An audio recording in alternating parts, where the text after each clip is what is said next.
Hello everyone, कैसे हैं आप सब। मैं हूं आपका अपना निजी सलाहकार अमित राज शर्मा और आप देख रहे हैं यूदरियल। आज की वीडियो में हम नेशनल इंश्योरेंस कंपनी लिमिटेड के मेडिक्लेम प्लस पॉलिसी को समझेंगे डिटेल में।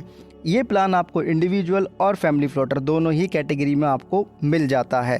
ठीक है, अब इसी के साथ इसमें जो एंट्री एज लिमिट है वो 18 साल से लेकर के 65 साल। डिपेंडेंट चिल्ड्रन का जो एज लिमिट रखा गया है वो है 3 महीने से लेकर 18 साल। इसमें एक क्लॉज भी ऐड है जो हमें दिखता है पॉलिसी डॉक्यूमेंट में। अगर मेल चाइल्ड है, अनमैरिड है, स्टूडेंट है तो उसकी उम्र अप टू 25 ईयर्स तक अंडर द कवर आ जाएगी। मतलब अधिकतम 25 साल तक आप उसको as a family floater plan में अंडर द कवर कर पाएंगे। प्री मेडिकल एग्जामिनेशन को लेकर इसमें टर्म्स एंड कंडीशन है। पहली ये कि अगर उम्र 40 साल की है या उससे ज़्यादा है, या सम इंश्योर्ड 6 लाख रुपए से ज़्यादा ले रहे हैं, या हम क्रिटिकल इलनेस का इसमें कवर ले रहे हैं जो कि एड ऑन के रूप में अवेलेबल है, तो हमें यहाँ पे medical examination test report submit करनी होगी। और कंपनी उस टेस्ट रिपोर्ट के आधार पर अगर पॉलिसी देती है तो 50% तक का जो खर्चा है कंपनी रिम्बर्स कर देगी, मतलब आपको देगी। अब इस मेडिक्लेम प्लस पॉलिसी में हमें 3 ऑप्शन देखने के लिए मिलते हैं, plan A, plan B, plan C. Sum insured का लिमिट भी अलग अलग है। प्लान ए अगर आप लेंगे तो 2 लाख से लेकर 10 लाख तक के सम इंश्योर्ड का आपको ऑप्शन मिल जाएगा। प्लान बी में 15 लाख, 20 लाख और 25 लाख के सम इंश्योर्ड का ऑप्शन है। प्लान सी में 30 लाख, 40 लाख और 50 लाख तक के सम इंश्योर्ड का ऑप्शन है। प्री हॉस्पिटलाइजेशन का मतलब है कि जब आप हॉस्पिटल में एडमिट ना हुए और आपका ट्रीटमेंट चल रहा है तो ऐसे 30 दिन आपको अंडर द कवर मिलते हैं तीनों ही ऑप्शन में। पोस्ट हॉस्पिटलाइजेशन मतलब हॉस्पिटल से डिस्चार्ज होने के बाद में जो ट्रीटमेंट चलता है वैसे 60 दिन आपको अंडर द कवर मिलेंगे तीनों ही ऑप्शन के अंदर। अब बात आती है यहाँ पे रूम रेंट की लिमिट को लेके। तो प्लान ए के अंदर रूम रेंट का जो लिमिट है वो है 1% आपके सम इंश्योर्ड का प्रतिदिन के हिसाब से। आईसीयू में अगर एडमिट होते हैं तो 2% आपके बेसिक सम इंश्योर्ड का। अधिकतम जो लिमिट है वो है 15,000 रुपये का। प्लान बी में ऐसा कोई लिमिट नहीं है, एक अमाउंट का लिमिट दिया हुआ सीधा कि 15,000 रुपये प्रतिदिन का लिमिट है। ठीक है, रूम रेंट और आईसीयू के लिए। प्लान सी में 20,000 रुपये प्रतिदिन का आपको लिमिट देखने के लिए मिलता है रूम रेंट के लिए। ठीक है जी। अब आयुष ट्रीटमेंट आपको पता ही है जिसमें नॉन एलोपैथिक ट्रीटमेंट लिया जाता है जैसे कि आयुर्वेदिक या होम्योपैथिक। तीनों ही ऑप्शन में आपको up to the sum insured आपको अंडर द कवर मिलता है। ऑर्गन डोनर मेडिकल एक्सपेंसेस जो हैं वो भी आपको तीनों ही ऑप्शन के अंदर अंडर द कवर मिल जाते हैं।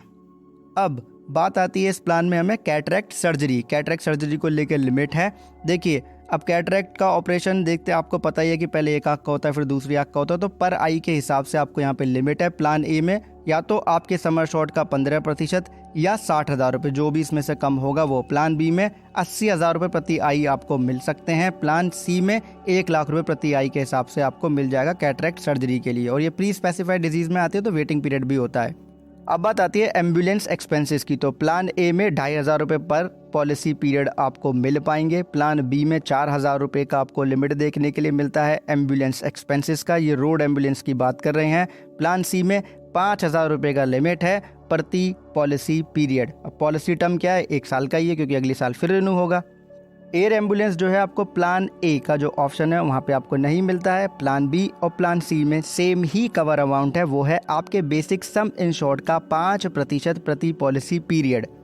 अब बात आती है यहाँ पे नेक्स्ट कवर की जो कि है मैटरनिटी एक्सपेंसेस को लेकर के।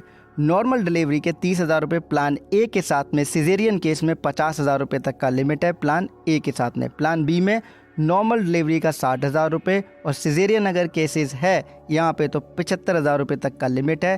प्लान सी में नॉर्मल केस में है आपका 80,000 रुपये और सिजेरियन केस में है 1 लाख रुपये तक का, और 2 delivery he under the cover आती हैं इस पॉलिसी के अंदर।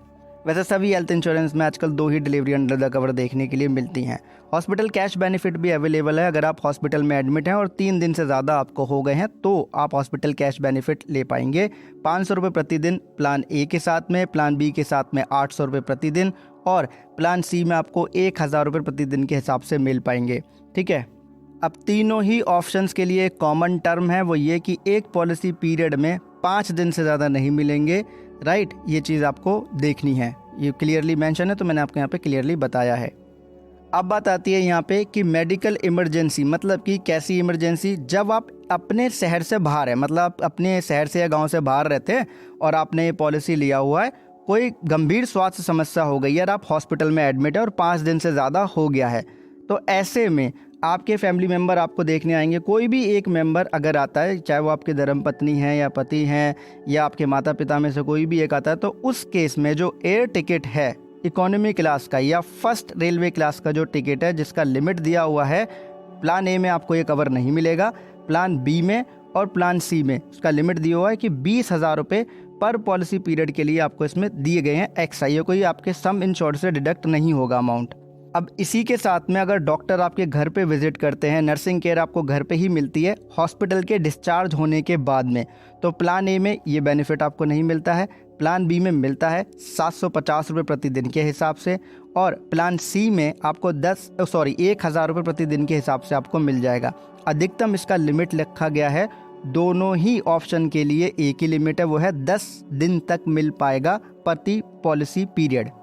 अगर बच्चों की उम्र अधिकतम 12 साल या उससे कम है तो वैक्सीनेशन भी आपको अंडर द कवर मिलता है, वो 1,000 रुपये का अमाउंट मिलेगा, चाहे आप प्लान ए लें, प्लान बी या प्लान सी, ये चीज़ कॉमन है। ठीक है, अब ये जो आप अमाउंट देख रहे हैं ना, ये आपकी सम एश्योर्ड से डिडक्ट नहीं होती है, इसलिए एक्स्ट्रा अमाउंट है, तो इसलिए आपको एक्स्ट्रा तरीके से बताया जाता है।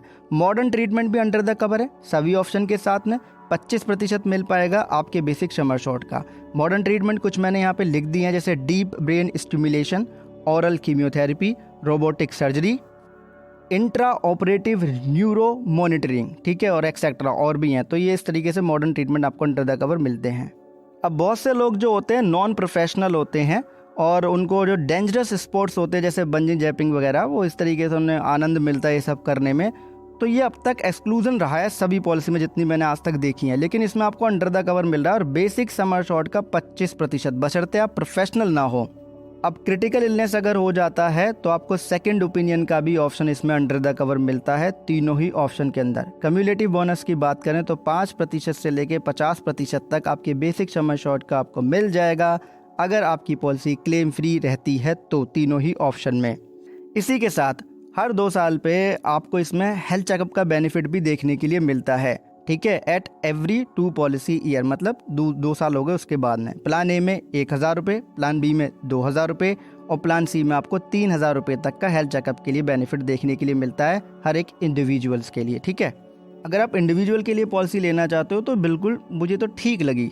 अब यहीं पे ठीक लगी तो को पेमेंट आ गया यहाँ पे। अब वो को पेमेंट क्या है, वो बिल्कुल सिंपल है, वो को पेमेंट है 20%। कब? जब आप ऐसे हॉस्पिटल में जाकर के ट्रीटमेंट ले रहे हैं जो कंपनी के साथ टाई अप में नहीं है, जो टीपी है उसके साथ भी कोई नेटवर्क में नहीं है, आउट ऑफ द नेटवर्क जाकर ट्रीटमेंट लेते हैं तो। इसी के साथ आपको डे केयर ट्रीटमेंट भी अंडर द कवर मिल जाता है तीनों ही ऑप्शन के अंदर। अब देखिए इस प्लान में आपको ऑप्शनल कवर भी मिल जाते हैं। पहला है क्रिटिकल इलनेस कवर, जिसमें आपको 2 लाख से लेकर के 25 लाख रुपए तक का सम इंश्योर्ड का ऑप्शन है, राइट। और अगर आप ओपीटी ट्रीटमेंट को, जिसे आप आउट पेशेंट ट्रीटमेंट बोलते हैं, अंडर द कवर करना चाहते हैं तो 2,000 रुपये से लेकर के 10,000 रुपये तक का यहाँ पे कैपिंग है। आप अपनी सुविधा अनुसार यहाँ पे एज ए इंडिविजुअल आप इसको कवर कर सकते हैं। बात आती है वेटिंग पीरियड की, तो फर्स्ट हॉस्पिटलाइजेशन के लिए 30 दिन का वेटिंग पीरियड है, एक्सीडेंटल केस में कोई वेटिंग पीरियड नहीं होता। प्री एग्जिस्टिंग डिजीज़ के लिए 36 महीने का वेटिंग पीरियड है। पहले से ही जो स्पेसिफाइड डिजीज़ है जैसे मैंने आपको बताया था ना, हर्निया, कैटरेक्ट, इसके लिए 24 महीने का वेटिंग पीरियड है। और मेटर्निटी एक्सपेंसेस भी आपको 24 महीने के बाद में अंडर द कवर आते हैं। अब जॉइंट रिप्लेसमेंट सर्जरी जो होती है या मोटापे से संबंधित जो सर्जरी है उसके लिए 4 साल का वेटिंग पीरियड है। अगर आप हाइपरटेंशन या डायबिटीज़ को अंडर द कवर करना चाहते हो तो कर सकते हैं, और ऐसे में एक्स्ट्रा प्रीमियम तो पे करते हैं लेकिन 90 दिन का वेटिंग पीरियड इसमें रहता है। आपका बहुत बहुत धन्यवाद कि आपने हमसे कहा कि हम इस प्लान की इन्फॉर्मेशन यहाँ पे शेयर करें, राइट। तो अगर आपको इन्फॉर्मेशन क्लियर लगा है तो आप वीडियो को लाइक कर दीजिए। बाकी जो इसका प्रीमियम का चार्ट है वो आपको टेलीग्राम चैनल पे शेयर कर दिया जाएगा। बहुत बहुत धन्यवाद, बहुत बहुत